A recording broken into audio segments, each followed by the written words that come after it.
It's another day, another vlog na naman. Isang mapagpalang araw po sa inyong lahat. Kumusta na kayo mga kamami? Sana po ay nasa mabuti kayong kalagayan. Sa mga kamami, sa araw na ito, meron na naman tayong pagkukwentuhan. Ito ay about sa isang product na whitening cream na siya, moisturizer na at the same time, sun screen protection pa siya. So, saan ka pa? Sa isang product, marami ka ng benefits na makukuha sa product na ito. Mapapakinabangan mo talaga ang product na ito, mga kamami. Pero bago ang lahat, please like and subscribe to my channel, Mami Lea Vlogs. At syempre, huwag po ninyong kakalimutan i-click ang bell button para na sa ganoon ay ma-update ko kayo sa mga bagong i-upload ko mga video. So, mga kamami, heto na po yung product na gusto kong pag-usapan natin. Sa mga gustong magpaputi, para sa inyo po itong video ito. So mga kamami, heto na po yung product na sinasabi ko sa inyo na mayroon triple active ingredient na makakatulong talaga sa ating balat, lalong-lalo na sa pagpapaputi ng ating balat or pagpapabawas sa ating mga problema sa balat kagaya ng pekas, melasma, dark spot o hyperpigmentation at yung mga acne marks or mga pimple marks na pinagdudugdo natin tapos nagkaroon siya ng mark. Makakatulong ang product na ito mga kamami. So hindi ko na patatagalin. Ito na mga kamami, si Whitening Sakura Whitening Glowing Cream. Meron siyang SPF 50. Ayan mga kamami, sana mabasa at makita ninyo. Kaya nagustuhan ko siya. So nung binili ko siya mga kamami, dalawa kaagad ang aking binili. Ayan. Teka lang mga kamami. I'm back! Meron lang akong tinignan sandali mga kamami. So, heto na nga, ipagpatuloy na natin mga kamami ang ating pagkikwentuhan about sa product nito. Dalawa nga ang nabili ko, ayan mga kamami, ang mura niya at napaka-effective niya sa balat. So, mga kamami, itong isa ay naubos ko na. Ayan, tinaktak ko na siya ng husto, mga kamami. Kasi ako, pag may mga product akong alam kong paubos na siya, hindi ko basta-basta itatapon yung lalagyan niya hanggat meron pa ako nasisimot. Yung meron pang nakukuha yung daliri ko sa product na yun kasi nanghihinayang ako kung itatapon ko siya pero meron pa akong pwedeng makuha sa kanya. So, kapag talagang alam kong walang-wala na talaga, doon ko itinatapon ang lalagyan niya. So, kung minsan naman nire-recycle ko o naragdagan ng kwento ko, kung minsan nire-recycle ko, paglagyan ko ng mga ipit na maliliit or yung mga clip na maliliit na ganyan sa mga pambata. So, pwede itong paglagyan para hindi masayang, i-recycle na lang natin. Naragdagan na naman. O, ito na mga kamami. Alam nyo ba na ang ginamit ko itong isa, 2 months ko na siyang ginagamit. Ito 2 months ko na siyang ginagamit. Alam nyo ba guys na, alam nyo ba mga kamami na may nakapula sa aking balat at may nakapansin. Parang lalo daw itong nag-glow. So sabi ko, talagang nakaka-glow siya mga kamami. Kasi talagang nakaka-glow siya. Bakit nga ba? Kasi nga dahil sa triple whitening ingredient niya. Ay, mali yan. Dahil sa kanyang mga sangkap, kaya talagang mapapaputi niyang ating balat. Pero, syempre, mga kamami, disclaimer lamang. Kailangan consistent natin gamitin ang product para na sa ganoon, makita natin sa ating balat yung magandang resultang gusto natin makita. Hindi yung ginamit natin ngayon, bukas hindi, tapos sa susunod hindi na naman dahil tinatamad tayo.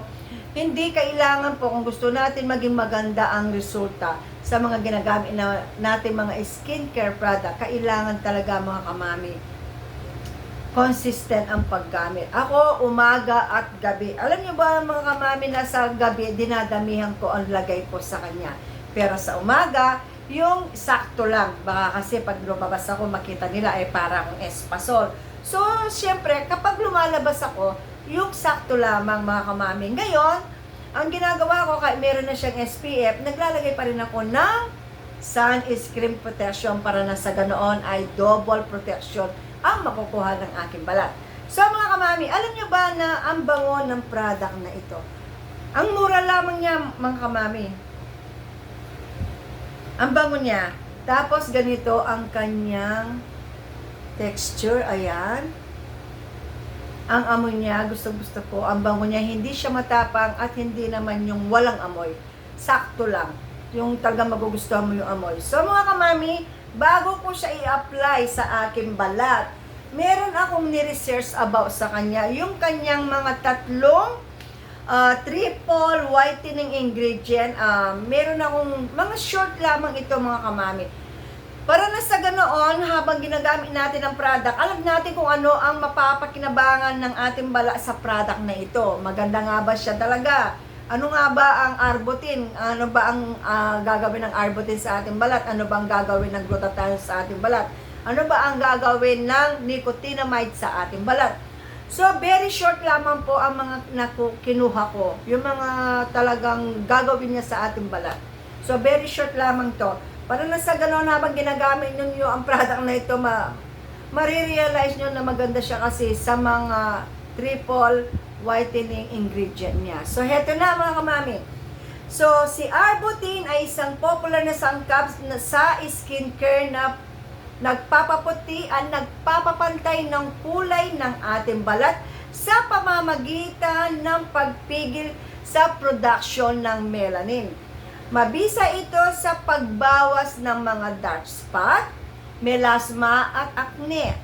At dahil sa antioxidant properties nito, naligtas kahit sa sensitibong skin. So, pwede siya sa mga sensitive skin. So, ang glutathione ay kilala bilang master antioxidant na nagbibigay ng maraming benepisyo sa ating balat. Tulad ng pagpapakinis, pagpapanatili ng youthful glow at pagpapabata ng ating balat. At syempre nakakatulong ito sa pagpapaputi sa pamamagitan ng pagbawas ng melanin, pagbawas ng dark spot at wrinkles, pag-aayos ng skin barrier. At syempre, at pagprotekta sa balat mula sa oxidative damage at environmental toxin kagaya ng mga usok at alikabok at marami pang iba. Tapos yung last naman mga kamami, heto siya, yung last si nicotinamide. Si nicotinamide o niacinamide ay isang uri ng vitamin B3 na nagpapaganda ng skin barrier. At syempre, nagmo-moisturize at nagpapaliit ng ating mga pores.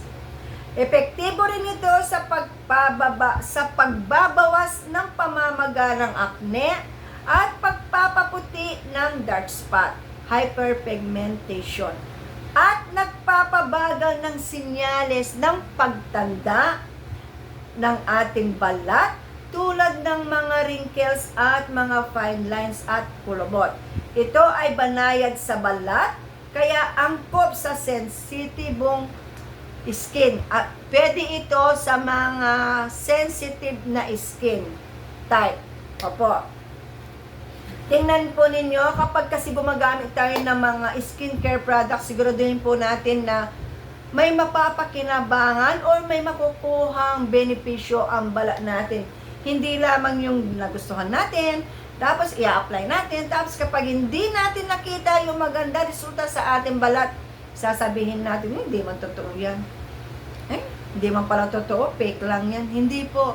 Kailangan natin pagtiyagaan gamitin, araw-araw gamitin natin siya. Para na sa ganoon, yung gusto nating makuha na maganda sa ating balat ay makukuha natin sa mga ginagamit natin skincare product. Ang pinakasusi ay kailangan araw-araw gamitin. Walang palya, mga kamami. Opo. So, eto siya mga kamami. So, ipapahid natin siya sa aking balat.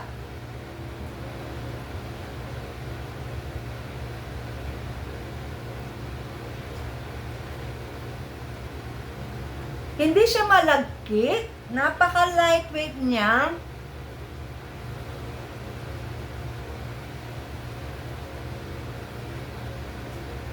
Ayusin natin yung pag-blend at saka syempre, isali natin yung liig natin para na sa ganoon mga kamami, magpantay yung kulay natin. Ang dali niya mag-absorb, ang dali niya matuyo sa aking balat. Yan ang nagustuhan ko sa kanya. Kapag i-blend ko siya, ayan, kapag nilagay ko siya sa balat ko, ang dali niyang matuyo. So, ayan.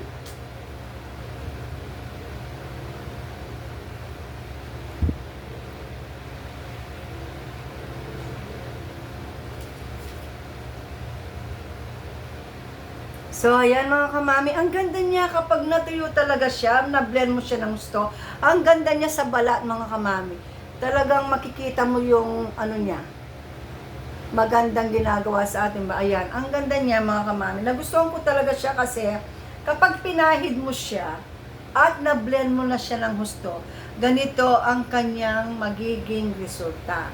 So, ayan mga kamami, ito talaga nakatulong sa aking balat.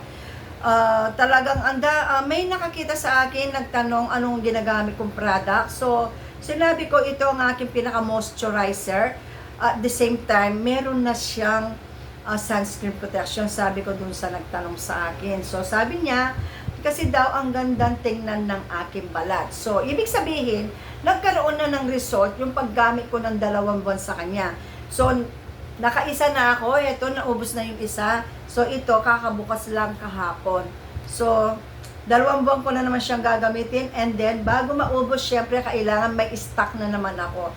Kasi ayaw kong maubusan ako ng mga product na nahiyang sa aking balat ko minsan. Kasi, dahil maganda siya, mabili, at minsan, out of stock. So, kailangan ko na naman mag-order dahil nabuksan ko na itong isa. So, mga kamami, sa